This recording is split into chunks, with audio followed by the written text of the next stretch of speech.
गठबंधन मुकेश सहनी के लोग, उनको आप गठबंधन में शामिल करते हैं। 18% MIM के लोग हैं, MIM पार्टी को आप शामिल नहीं करते हैं। कोई बात नहीं है, ना हमारे एक वोट से भाजपा जीतेगी, ना हमारे एक वोट से भाजपा हारेगी। मुसलमानों ने बिहार का ठिका नहीं ले लिया है बीजेपी को जिताने और हराने का। तो इस बार के मुसलमान अपनी क़यादत को मजबूत करने के लिए MIM के साथ कदम से कदम मिलाकर चलने का काम करेंगे। हाय, आदाब, सलाम, नमस्कार, सत श्री अकाल। मैं रोशन कुशवाहा और आप देख रहे times of Sitamarhi. Times of Sitamarhi में आपका स्वागत है। मैं बात कर रहा हूं AIMM की। बिहार की राजनीति में AIMM की किस तरह कद बढ़ रही है। और आज मैं सीमांचल की बात नहीं करूंगा, ना ही मैं तिरहुत की बात करूंगा।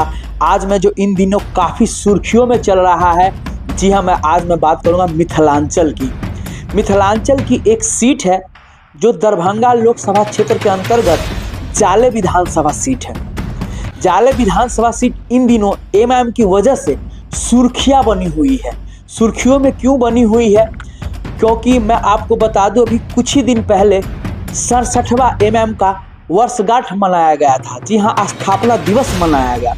उसी में जो जाले से संभावित प्रत्याशी है फैसल रहमान साहब, वो गाड़ियों का काफिला लगा दिया। एकदम लोग देखते रह गए, जी हाँ, कि भैया ये कौन नेता आ गया, ये कहाँ से आ गया।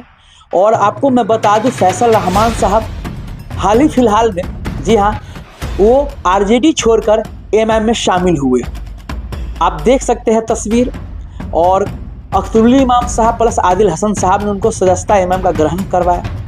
और तब से वो अपने विधानसभा सीट जाले में घर घर जा रहे हैं और लोगों की हर संभव जो होता है उनसे वो काम करवा रहे हैं, ब्लॉक से लेके जिला तक। जी हाँ, जमीनी हकीकत आया है। कुछ हमारे रिलेटिव्स रहते हैं जाले विधानसभा में। हमने जब उनसे बात करने की कोशिश की तो सिर्फ पहले ही अक्षर में उनका नाम आया कि अरे अभी कुछ ही दिन पहले ओवैसी साहब के पार्टी का नेता गाड़ियों का काफिला के साथ आया है, जो इस बार वो घूम रहा है और लोगों का काम काफ़ी तेज़ी से करवा रहा है जाले विधानसभा में। कि कैसे यहाँ पे MIM जीतेगी। जी हाँ, मैं वो समीकरण आपको बताने जा रहा हूँ कि आखिर MIM जाले विधानसभा से कैसे किला फतेह करेगी। मैं 2005 से चलता हूँ। 2005 के विधानसभा सीट में यहाँ से भाजपा वर्सेस RJD, जिसमें RJD ने बाजी मारा। राम निवास प्रसाद RJD के कैंडिडेट थे, वो जीते। 2010 के विधानसभा चुनाव में भाजपा के कैंडिडेट था विजय कुमार मिश्रा, तो वहीं RJD के कैंडिडेट थे राम निवास प्रसाद। वहाँ पे भाजपा के कैंडिडेट जीत जाते हैं। 15 में विधानसभा की चुनाव होते हैं, वहाँ पे जीवेश कुमार मिश्रा और प्लस उस समय 2015 में आपको पता है कि जैसे महागठबंधन में उस समय नीतीश कुमार 2015 में शामिल हो जाते हैं।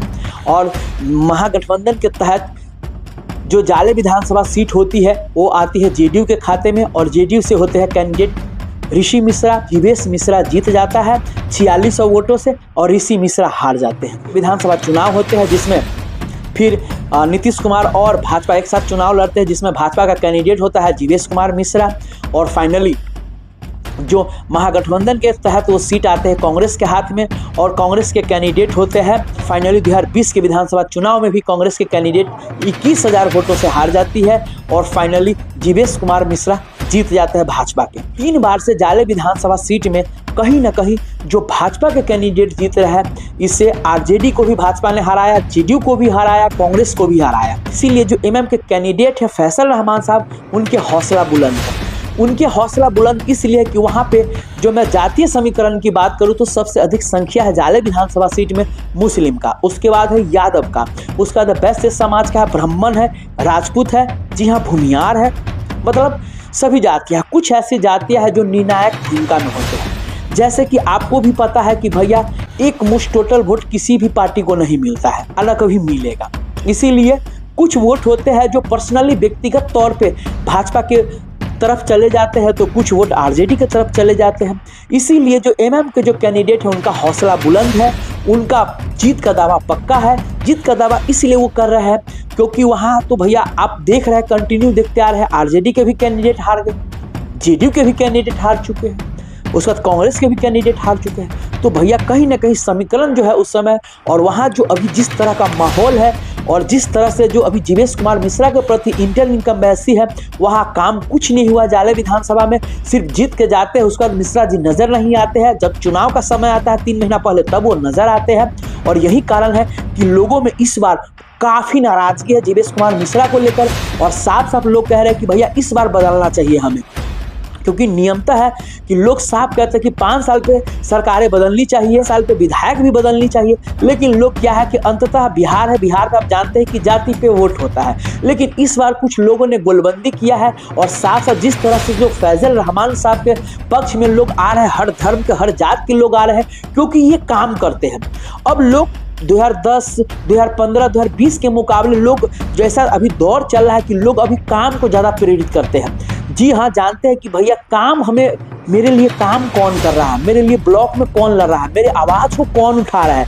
तो ये मेन जो मुद्दा है, मेन आप समझ रहे हैं। इसीलिए कहीं ना कहीं जो एमएम के संभावित प्रत्याशी है फैसल रहमान साहब, वहीं टक्कर दे सकता है जीवेश कुमार मिश्रा को। भाजपा को वोट देते हैं, उनका भी कहना कि भैया इस बार टक्कर, क्योंकि तीनों को लोग देख चुका है, और इस बार जो टक्कर होगा, जो नवयुवक है, यंग चेहरा है, नया है, जोश जुनून है, काम के समय ये नहीं देखते कि ये हिंदू है या मुस्लिम है, तुरंत पहुंच जाते हैं। रात के 12 बजे आप ढूंढो फैसल रहमान साहब को, वो पहुंच जाते हैं। इसीलिए जो उनके भाजपा के सपोर्टर है, उनका भी कहना है कि भैया इस बार अगर भाजपा को कोई टक्कर देगा तो वाकई में वो है एएमएम के फैसल रहमान साहब। और यही समीकरण है।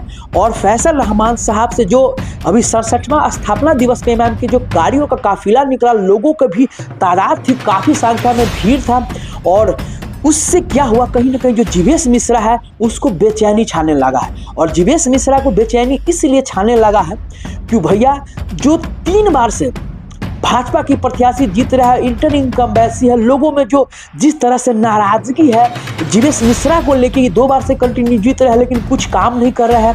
जी हाँ, खासकर ये कहीं ना कहीं जीवेश मिश्रा को भी लग रहा है, कहीं ना कहीं जीवेश मिश्रा को भी ये डर सता रहा है कि भैया इस बार कहीं एमएम के जो कैंडिडेट है फैसल रहमान साहब, वो भैया कुछ करामात तो ना कर दे।